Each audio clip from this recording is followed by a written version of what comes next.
On the 80th anniversary of the liberation of Auschwitz comes an unprecedented exhibition about one of history's darkest moments. Auschwitz, not long ago, not far away, features more than 500 original objects, first-hand accounts, and survivor testimonies that tell the powerful story of the Auschwitz concentration camp, its history and legacy, and the underlying conditions that allowed the Holocaust to happen. On now exclusively at ROM. Tickets at rom.ca.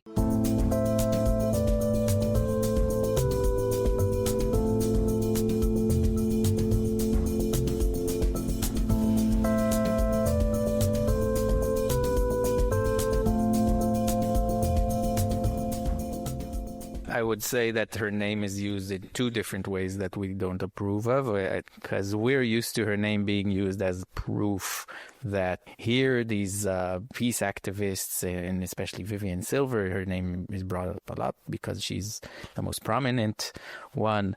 They drove the sick kids from Gaza and they were still murdered, right? So that's the voice of Chen, the older son of the late Winnipeg-born peace activist Vivian Silver, who was murdered on October 7th in her Kibbutz Be'eri home during the Hamas attack on Israel nearly 2 years ago. Silver had founded groups like Women Wage Peace, and she used to drive Palestinian patients from Gaza to medical appointments in Israeli hospitals. For the last 611 days since then, the Zygons became champions of their mother's legacy. Her sons have continued and expanded the work their mother started, especially Yonatan, traveling the world, calling for the release of the hostages, demonstrating in protests in Israel for a non-military end to the war, which is how she would have wanted it, they say, and along the way, finding a purpose to move forward despite their grief. Spreading Vivian's story has made her internationally admired for her unwavering faith in the peace movement and a shared society. To others, though, she's a symbol of the peace movement's naivete and futility.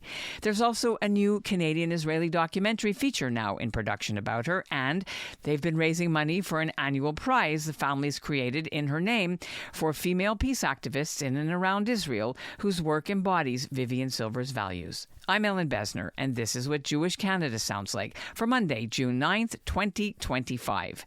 Welcome to the CJN North Star, a podcast of the Canadian Jewish News, and made possible in part thanks to the generous support of the Ira Gluskin and Maxine Granovsky-Gluskin Charitable Foundation.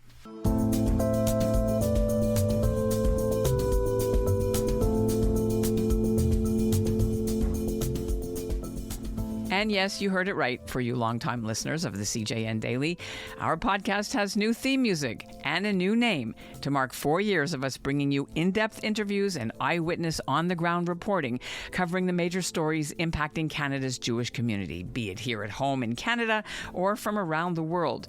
You'll notice our new logo has the Star of David on top of a map of Canada and radio waves extending out or back. The name North Star is supposed to make you think this podcast can be your North Star, your guide where you can always find your way to trustworthy, accurate reporting on Jewish issues through a Canadian lens. And why purple? Well, it's still my favorite color, and a nod to the old logo with that stylized photo of me wearing my purple jacket. Continuity with a fresh look and sound, but the same show you've made part of your daily routine. And now to today's important and thought-provoking episode. A few days ago, Chen and his younger brother Yonatan flew into Toronto to attend a celebration of their mother's life, arranged by her close friends and supporters. Although the boys grew up watching their mother's lifelong commitment to the peace movement after she'd moved to Israel in the 70s and started a family, her sons forged their own career paths. Chen is 38. He's an archeologist currently based at the University of Connecticut. Yonatan is 36. He's in Israel. He used to be a social worker, but that changed after October 7th, and Yonatan has jumped full-time into advocacy and peace work. Chen took a break from his PhD studies for months. He's now returned to complete his degree. Their ties to Canada, though, remain strong. The new Canadian branch of their mother's group, Women Wage Peace organization, is now up and running here. Their mother's two siblings still live here, and the sons keep an eye on the recent tougher talk coming out of Canada's new Carney government, threatening sanctions on Israel and launching a war crimes investigation on Israel and Hamas. I met the Zygons in the living room of a Midtown Toronto home of their family friend, former Winnipegger, Lynn Mitchell. Thank you for having us. Thank you. Is it okay if we express our condolences in person to you, even though it's almost 2 years? Thank you. Tell us, what is the importance of your trip here in Canada this week? Since October 7th, there have been kind of a rallying in utilizing Vivian as our mother, as a symbol for the causes she was dedicated to during her life. And we felt that honoring Vivian means carrying out the work. And in that sense, doing an inter-community event of Jews and Palestinian diaspora and the diaspora being able to work together and bridge divides and rally under a banner of peace instead of pro each side felt very significant to do in Vivian's name. Appreciative and proud to be a part of it. Here in Canada, I don't know how much you follow how your mother's name is used sometimes by maybe people that you didn't approve of or aren't comfortable with. As, for example, the Israeli ambassador to Canada invoked her name in an interview when Canada rebuked Israel with France and England 2 weeks ago. And I'm wondering how you navigate that.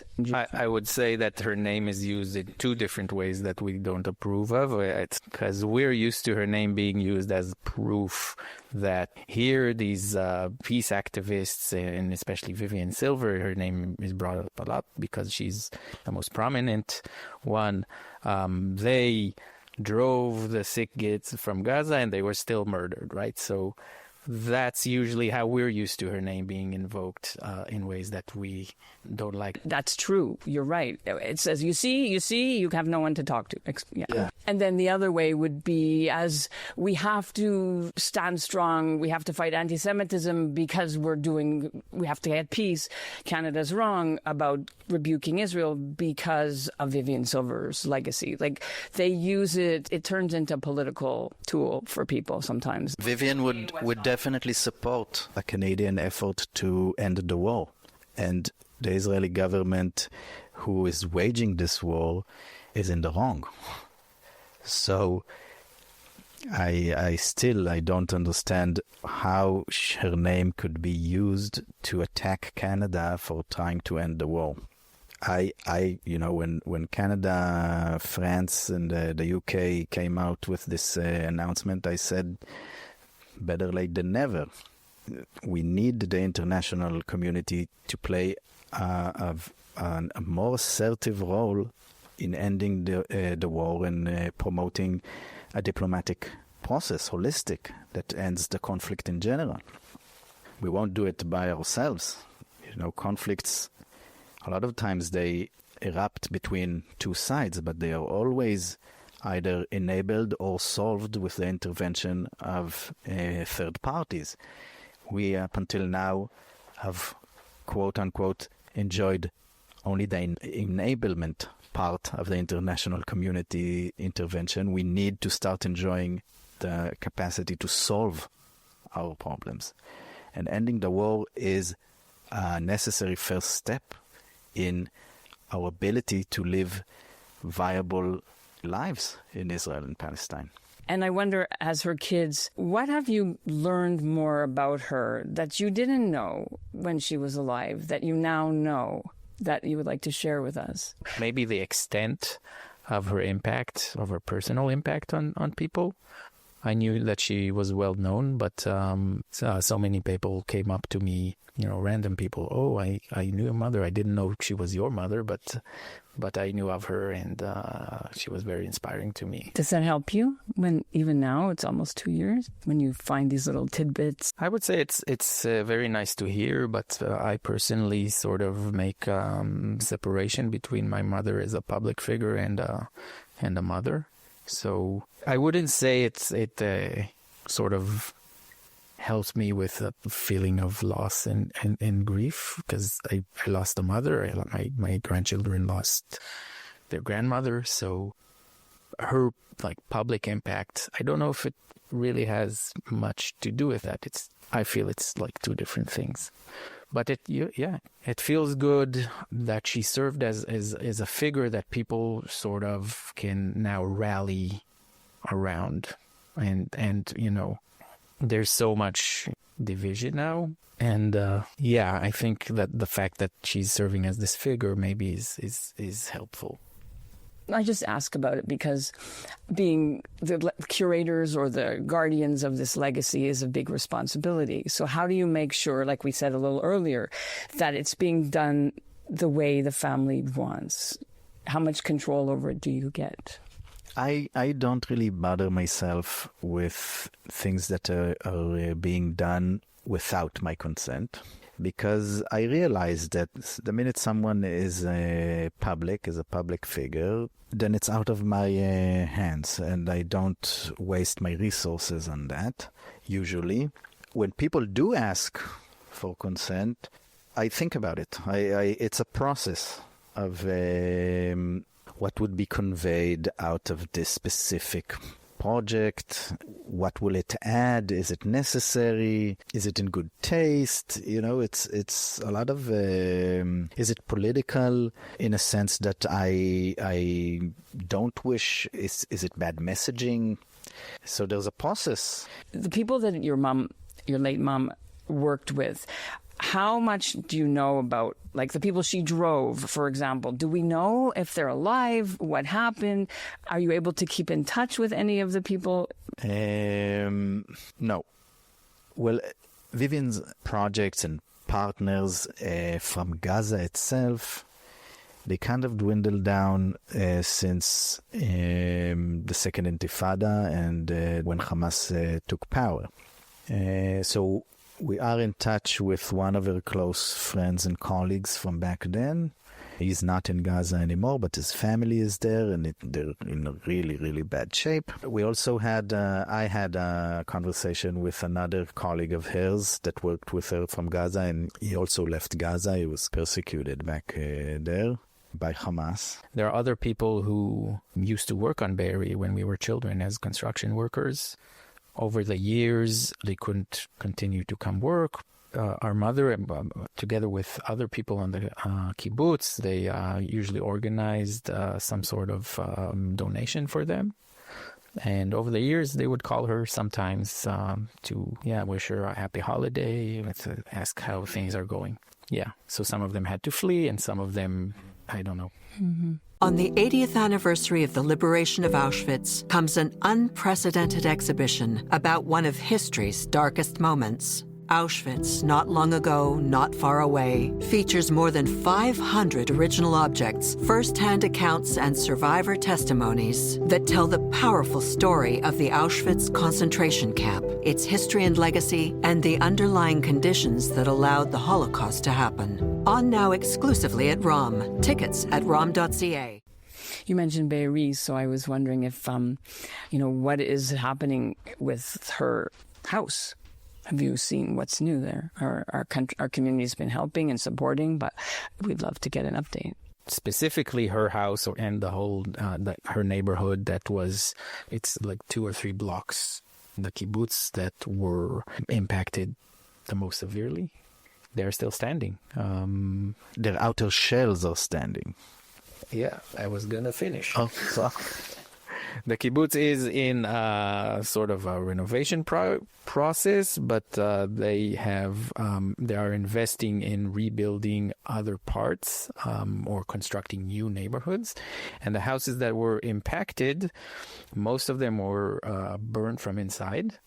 They're still standing from outside. Sometimes in some of them you will, if you just at a glance, you say, oh, the houses are still here. But if you go inside, they're completely destroyed. So do you want them to rebuild it? Do you want them to keep it as a memorial?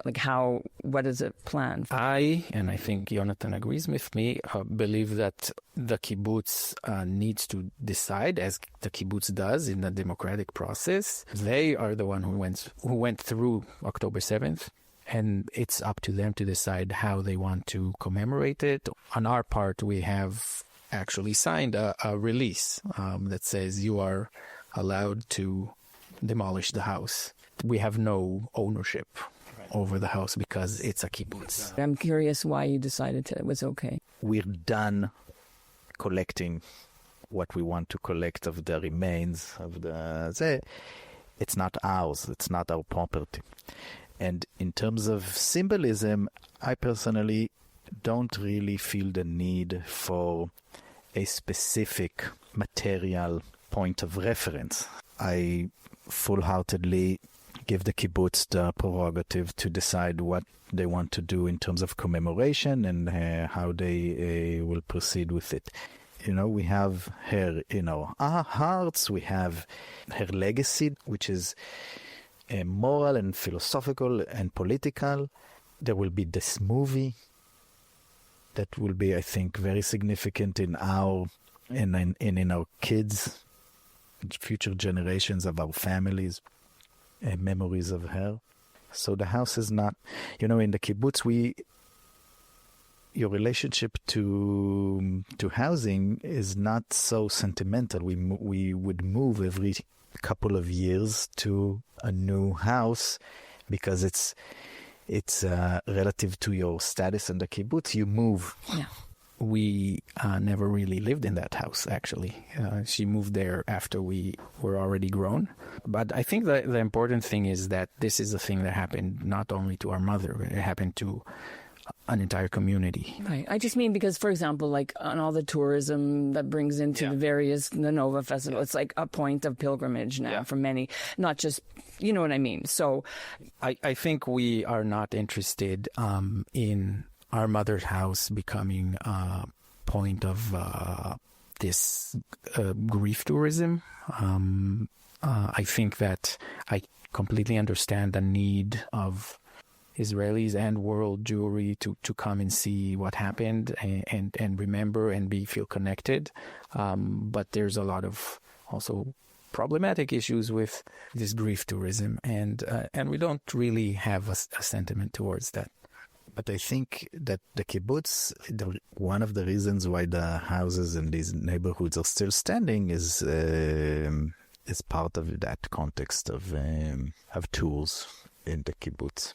From what I understand, a lot of the people in the kibbutz that had to go and keep working there and be there, they became uncomfortable with just constant, people coming in to like gawk. And so at some point they decided that no one comes in unless it's accompanied by someone who is appointed by the kibbutz. I wonder, when the IDF says, we've killed the person who held so-and-so hostage, or we've killed the commander of so-and-so. If you are interested in knowing if what's happened to the people who killed your mother. As you said, I really want to know all the details about what happened, and I know that I never will. In terms of the specific person who was there, I don't really think about it. I mean, because it's, part of a mob of people, it's, the specific person I don't think is very consequential to me. Imagine that if someone told me, we identified the person who killed your mother and we know that he has been eliminated. I don't know, maybe I would be, it's hard for me to say. I can say that in the aftermath, I did feel, I don't know if a need for, vengeance upon, like the war of vengeance that is being waged, but a sense that there is accountability needs to be shown, right? And I would say that I did have some satisfaction when Yahya Sinwar was killed, though I don't know if it was helpful for, the future or not. But, I would say that if there is a face on this, I would say for me it was Yahya Sinwar. The way I dealt with this aspect of things is kind of a depersonalization of the event. It wasn't, in my mind, concrete person who came and killed my mother. It was people engaged in a collective psychosis, which is my perception of war in general. Like I treat Israeli soldiers, I grew up with, all my peers were soldiers, my father was a soldier, and they sometimes commit atrocities on the Palestinians, and they come back and they're wonderful people. And in the same sense, Palestinians who engaged in violence and combat against Israelis, they go back to their homes and they can be wonderful people. So I see it as we need to promote the effort to create settings that won't bring us to meet this terrible component in human beings. And I think that is realistic, that if countries and combating sides are able to shift the circumstances and the settings in order to not let young men engage in battle and violent resistance and all of that, then we would have been able to meet the specific person who killed our mother in a different kind of atmosphere where we wouldn't have encountered his capability of murder. So I saw pain and loss and trauma as like a substance that has quantity in the world. And I suffered from it. So in my logic, I need to reduce the quantity of that in the world. If I want retaliation, if I want others to suffer, it means I raise the amount of suffering in the world in general. And in order for others not to suffer from what I have suffered, in order for my kids not to have to go through the same experience, I need to reduce it. Yeah. In terms of the peace movement or civil society in Israel and Palestine, I think there is a consensus about overlooked fact that both peoples are there to stay, and that we need to shift from two opposing sides violently negotiating or not negotiating on our rights to the land to a mutual equality-based problem-solving group that figures out our shared problem of how to share the land. Our future is shared. And because our future is shared, we need to start cutting back from that understanding into pragmatic steps towards that. We don't see that. We see only more division, only more dehumanization, only more fantasies that each side can prevail and be exclusive on the land. And in North America, when people choose sides and don't elevate the discourse of a shared future, they just feed into that unrealistic fantasy that the Palestinians will be liberated and form, an Islamic nation or a Palestinian exclusive state on the land. That will never happen by resistance. For Israelis, that we will control the whole of the promised land and live secure lives in well-being, that will never happen through military force. We need to be able, and we are in the peace movement and civil society, we are working together towards that shared future, towards that confederation, towards that sustainable and viable two-state solution. It doesn't matter. We will solve it technically when we sit together to the room from a standpoint of equality. So when you raise a flag here and call for intifada, if you're on the pro-Palestine side, you are counterproductive to the Palestinians in Palestine. When you raise an Israeli flag and blindly cite, we have a right to defend ourselves when we are actually aggressors, you are counterproductive to the Israelis, to the Jewish people in Israel underground. I will add one small remark that I think that the discourse on both sides is very much focused on the past. It's focused on how do we right the wrongs of the past. We are saying, don't ask how we right the wrongs of the past, because there's no end to how much further back you can go. Ask how you can bring justice to our grandchildren and not our grandparents. For me to get up in the morning, to identify this gap between our a lived experience and our potential, and trying to close that gap, that generated meaning for me. And it creates hope within me, and it fuels me. You know, before October 7th, I was a social worker. And I worked with people, and it was very meaningful in the personal and private sense. But I always felt this sense of alienation, that I'm doing good in a system that is broken.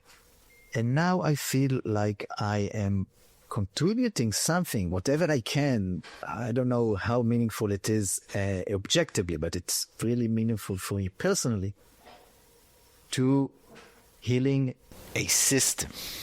And it keeps me going. I'm very honored that you shared that with me, and I thank you. And that's what Jewish Canada sounds like for this episode of the CJN North Star, made possible thanks to the generous support of the Ira Gluskin and Maxine Granovsky Gluskin Charitable Foundation. Vivian Silver was one of the 8 Canadian victims of the October 7th massacre. The day after the Zygons' sold-out Toronto event, IDF Special Forces retrieved the body of the last Canadian still unaccounted for, Judy Weinstein Chagai, during a special mission inside Gaza. Weinstein Chagai grew up in Toronto and, like Vivian, built her life with her Israeli-American husband Gadi on a kibbutz near Oz. If you want to learn more about the Vivian Silver Award, we put the link in our show notes. So far, they've raised $600,000. Our show is produced by Zachary Judah Kaufman and Andrea Varsany. The executive producer is Michael Freeman, and the music is by Brett Higgins. Thanks for listening, and let me know what you think of our rebrand.